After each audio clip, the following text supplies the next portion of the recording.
Assalamualaikum warahmatullahi wabarakatuh. Halo semuanya, perkenalkan nama saya Syinur Rahman dari kelas 11 B4. Pada hari ini saya akan menjelaskan mengenai kelahiran dari Tentara Nasional Republik Indonesia.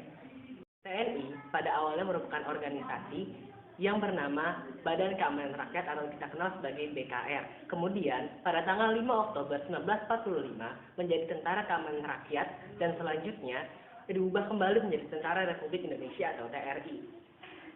Pada 3 Juni 1947, Soekarno mengesahkan TNI secara resmi. Tujuannya adalah untuk mempersatukan dua kekuatan terkuat di Indonesia, yaitu TRI sebagai tentara reguler dan Badan-Badan Perjuangan Rakyat. Setelah adanya konferensi meja bundar pada Desember 1949, Indonesia resmi berubah nama menjadi Republik Indonesia Serikat. Sejalan dengan itu, maka perubahan Angkatan Perang Indonesia menjadi Angkatan Perang Republik Indonesia Serikat atau kita singkat sebagai APRIS, yang merupakan gabungan antara TNI dan KNIL. Setelah Republik Indonesia Serikat dibubarkan pada tanggal 17 Agustus 1950, Indonesia kembali dalam bentuk negara kesatuan. Nah, dengan kembalinya Indonesia dalam bentuk negara kesatuan ini, APRIS berubah nama menjadi APRI, yaitu Angkatan Perang Republik Indonesia. Pada tahun 1962, dilakukan upaya penyatuan Angkatan Perang yang biasa kita sebut dengan ABRI. Tujuannya adalah untuk mencapai tingkat efektivitas dan efisiensi dalam melaksanakan perannya dan menjauhkan pengaruh dari kelompok politik tertentu. Karena situasi politik, maka pada tanggal 1 April 1999, TNI dan Polri secara resmi dipisahkan kembali dan menjadi institusi yang berdiri sendiri. Pada tanggal 22 Agustus 1945, PPKI dalam sidangnya memutuskan untuk membentuk 3 wadah, yaitu Komite Nasional Indonesia, Partai Nasional Indonesia, dan yang terakhir adalah Badan Keamanan Rakyat. Pasukan BKR ini diumumkan oleh Presiden Soekarno pada tanggal 23 Agustus 1945 yang merupakan gabungan dari pasukan bekas Peta, Heiho, Kaigun, dan lain sebagainya. Karena kedatangan sekutu, akhirnya pada 5 Oktober 1945, pemerintah RI mengeluarkan maklumat pembentukan Tentara Kebangsaan yang diberi nama Tentara Keamanan Rakyat. Pada awalnya, pimpinan tertinggi ini diserahkan Soekarno pada Supriyadi pada 6 Oktober 1945. Namun sayangnya, Supriyadi sudah tidak pernah muncul sejak kejadian pemberontakan Peta pada tahun sebelumnya.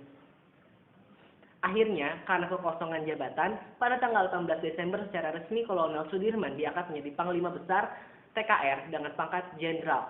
Untuk memperluas fungsi ketentaraan, pada tanggal 7 Januari 1946, pemerintah mengeluarkan penetapan pemerintah nomor 2, SD 1946, yang isinya adalah mengganti nama Tentara Keamanan Rakyat menjadi Tentara Keselamatan Rakyat.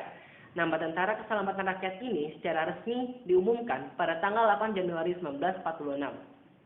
Untuk menyempurnakan organisasi sesuai standar militer internasional, akhirnya pada tanggal 26 Januari 1946, pemerintah mengganti TKR menjadi TRI melalui penetapan pemerintah nomor 4 SD tahun 1946. Setelah pengumuman hasil kerja panitia pada 17 Mei 1946, pada 25 Mei 1946, Presiden akhirnya melantik para pejabat Markas Besar Umum dan Kementerian Pertahanan. Pada 3 Juni 1947, Panglima Besar Angkatan Perang Jenderal Sudirman diangkat sebagai Kepala Pucuk Pimpinan TNI. Dalam ketetapannya, semua satuan Angkatan Perang dan satuan Laskar yang menjelma menjadi TNI diwajibkan untuk taat dan tunduk kepada segala perintah dan instruksi yang dikeluarkan oleh Pucuk Pimpinan TNI. Pada tanggal 2 Januari 1948, Presiden Soekarno mengeluarkan keputusan Presiden nomor 1 tahun 1948 yang memecah Pucuk Pimpinan TNI menjadi Staf Umum Angkatan Perang dan Markas Besar Pertempuran. Sebab banyaknya reaksi, maka pada tanggal 27 Februari 1948, Presiden mengeluarkan penetapan Presiden nomor 9 tahun 1948 yang membatalkan penetapan yang lama dan mengeluarkan penetapan yang baru. Penataan organisasi TNI ini berhasil selesai pada akhir tahun 1948 setelah Panglima Tentara dan Teritorium Sumatera, Kolonel Hidayat, menyelesaikan penataan organisasi tentara di Pulau Sumatera. Sekian materi pembelajaran dari saya pada hari ini.